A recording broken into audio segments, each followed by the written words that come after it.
Lukas pasal 8. Tidak lama sesudah itu, Yesus berjalan berkeliling dari kota ke kota dan dari desa ke desa, memberitakan Injil Kerajaan Allah. Ke-12 muridnya bersama-sama dengan dia, dan juga beberapa orang perempuan yang telah disembuhkan dari roh-roh jahat atau berbagai penyakit, yaitu Maria yang disebut Magdalena, yang telah dibebaskan dari 7 roh jahat, Yohana istri Kuza, bendahara Herodes, Susana, dan banyak perempuan lain. Perempuan-perempuan ini melayani rombongan itu dengan kekayaan mereka.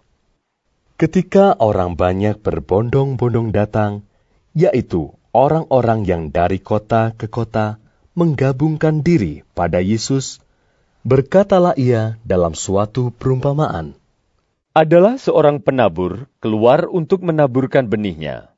Pada waktu ia menabur, sebagian benih itu jatuh di pinggir jalan, lalu diinjak orang, dan burung-burung di udara memakannya sampai habis. Sebagian jatuh di tanah yang berbatu-batu, dan setelah tumbuh, ia menjadi kering karena tidak mendapat air. Sebagian lagi jatuh di tengah semak duri, dan semak itu tumbuh bersama-sama dan menghimpitnya sampai mati.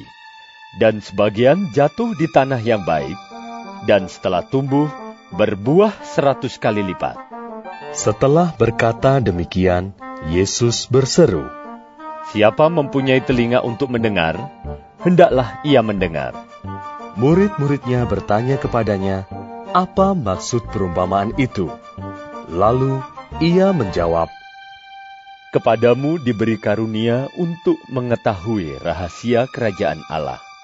Tetapi kepada orang-orang lain hal itu diberitakan dalam perumpamaan, supaya sekalipun memandang, mereka tidak melihat, dan sekalipun mendengar, mereka tidak mengerti." Inilah arti perumpamaan itu. Benih itu ialah firman Allah. Yang jatuh di pinggir jalan itu ialah orang yang telah mendengarnya, kemudian datanglah iblis, lalu mengambil firman itu dari dalam hati mereka, supaya mereka jangan percaya dan diselamatkan. Yang jatuh di tanah yang berbatu-batu itu ialah orang yang setelah mendengar firman itu, menerimanya dengan gembira. Tetapi mereka itu tidak berakar. Mereka percaya sebentar saja, dan dalam masa pencobaan mereka murtad. Yang jatuh dalam semak duri ialah orang yang telah mendengar firman itu. Dan dalam pertumbuhan selanjutnya, mereka terhimpit oleh kekhawatiran dan kekayaan dan kenikmatan hidup, sehingga mereka tidak menghasilkan buah yang matang. Yang jatuh di tanah yang baik itu ialah orang yang setelah mendengar firman itu, menyimpannya dalam hati yang baik, dan mengeluarkan buah dalam ketekunan. Tidak ada orang yang menyalakan pelita, lalu menutupinya dengan tempayan, atau menempatkannya di bawah tempat tidur. Tetapi ia menempatkannya di atas kaki dian, supaya semua orang yang masuk ke dalam rumah dapat melihat cahayanya. Sebab tidak ada sesuatu yang tersembunyi yang tidak akan dinyatakan, dan tidak ada sesuatu yang rahasia yang tidak akan diketahui dan diumumkan. Karena itu perhatikanlah cara kamu mendengar. Karena siapa yang mempunyai, kepadanya akan diberi. Tetapi siapa yang tidak mempunyai, daripadanya akan diambil juga apa yang ia anggap ada padanya. Ibu dan saudara-saudara Yesus datang kepadanya, tetapi mereka tidak dapat mencapai dia karena orang banyak. Orang memberitahukan kepadanya, "Ibumu dan saudara-saudaramu ada di luar dan ingin bertemu dengan engkau." Tetapi ia menjawab mereka, "Ibuku dan saudara-saudaraku ialah mereka yang mendengarkan firman Allah dan melakukannya." Pada suatu hari, Yesus naik ke dalam perahu bersama-sama dengan murid-muridnya, dan ia berkata kepada mereka, "Marilah kita bertolak ke seberang danau." Lalu bertolaklah mereka. Dan ketika mereka sedang berlayar, Yesus tertidur. Sekonyong-konyong turunlah taufan ke danau, sehingga perahu itu kemasukan air, dan mereka berada dalam bahaya.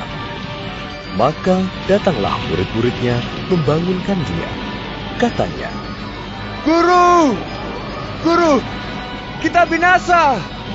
Ia pun bangun, lalu menghardik angin dan air yang mengamuk itu. Dan angin dan air itu pun reda, dan danau itu menjadi teduh. Lalu katanya kepada mereka, Di manakah kepercayaanmu? Maka takutlah mereka dan heran. Lalu berkata seorang kepada yang lain, Siapa gerangan orang ini, sehingga ia memberi perintah kepada angin dan air, dan mereka taat kepadanya? Lalu mendaratlah Yesus dan murid-muridnya di tanah orang Gerasa yang terletak di seberang Galilea. Setelah Yesus naik ke darat, datanglah seorang laki-laki dari kota itu menemui dia. Orang itu dirasuki oleh setan-setan, dan sudah lama ia tidak berpakaian dan tidak tinggal dalam rumah, tetapi dalam pekuburan. Ketika ia melihat Yesus, ia berteriak, lalu tersungkur di hadapannya dan berkata dengan suara keras, Apa urusanmu dengan aku, hei Yesus anak Allah yang maha tinggi? Aku memohon kepadamu, supaya engkau jangan menyiksaku. Ia berkata demikian, sebab Yesus memerintahkan roh jahat itu keluar dari orang itu. Karena sering roh itu menyeret-nyeret dia, maka untuk menjaganya, ia dirantai dan dibelenggu. Tetapi ia memutuskan segala pengikat itu, dan ia dihalau oleh setan itu ke tempat-tempat yang sunyi. Dan Yesus bertanya kepadanya, Siapakah namamu? Jawabnya,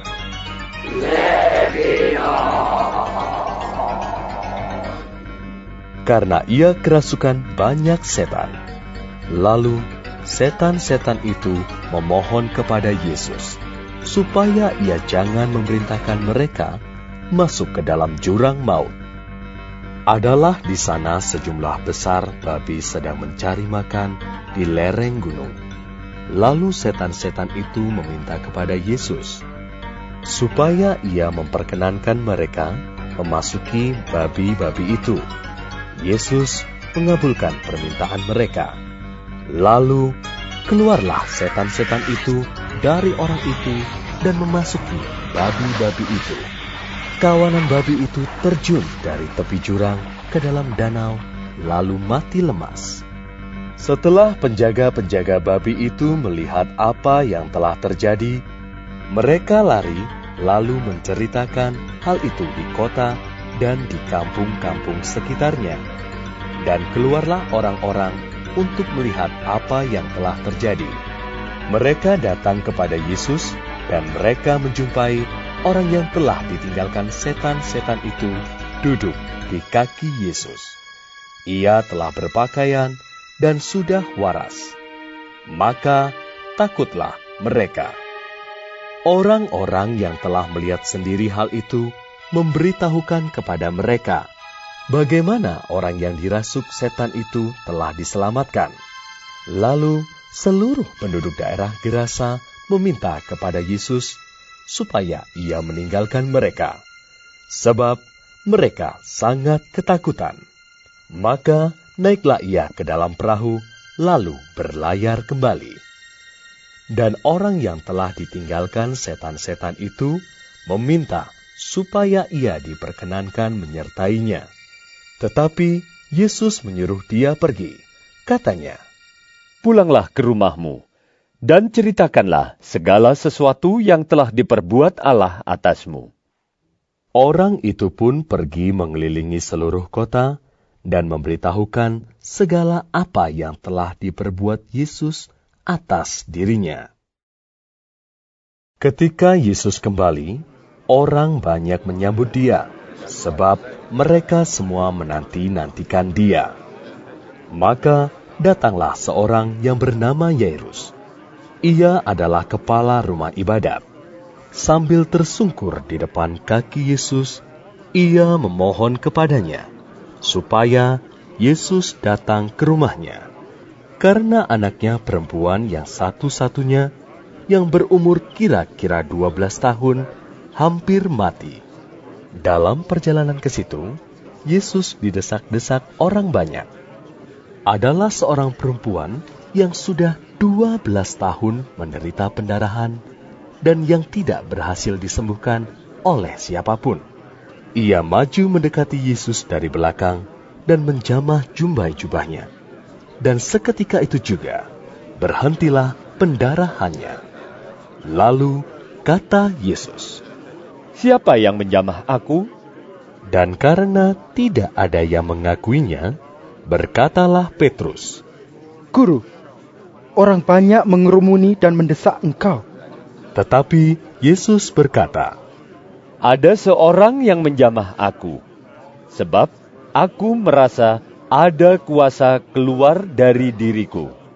Ketika perempuan itu melihat bahwa perbuatannya itu ketahuan, ia datang dengan gemetar, tersungkur di depannya, dan menceritakan kepada orang banyak apa sebabnya ia menjamah dia, dan bahwa ia seketika itu juga menjadi sembuh. Maka katanya kepada perempuan itu, "Hai anakku, imanmu telah menyelamatkan engkau. Pergilah dengan selamat." Ketika Yesus masih berbicara, datanglah seorang dari keluarga kepala rumah ibadat itu dan berkata, Anakmu sudah mati. Jangan lagi engkau menyusah-nyusahkan guru. Tetapi Yesus mendengarnya dan berkata kepada Yairus, "Jangan takut, percaya saja, dan anakmu akan selamat." Setibanya di rumah Yairus, Yesus tidak memperbolehkan seorang pun ikut masuk dengan dia, kecuali Petrus, Yohanes dan Yakobus, dan ayah anak itu, serta ibunya. Semua orang menangis dan meratapi anak itu. Akan tetapi, Yesus berkata, "Jangan menangis, ia tidak mati, tetapi tidur." Mereka menertawakan dia, karena mereka tahu bahwa anak itu telah mati. Lalu Yesus memegang tangan anak itu dan berseru. Katanya, "Hai anak, bangunlah." Maka kembalilah roh anak itu, dan seketika itu juga ia bangkit berdiri. Lalu Yesus menyuruh mereka memberi anak itu makan, dan takjublah orang tua anak itu. Tetapi Yesus melarang mereka memberitahukan kepada siapapun juga apa yang terjadi itu.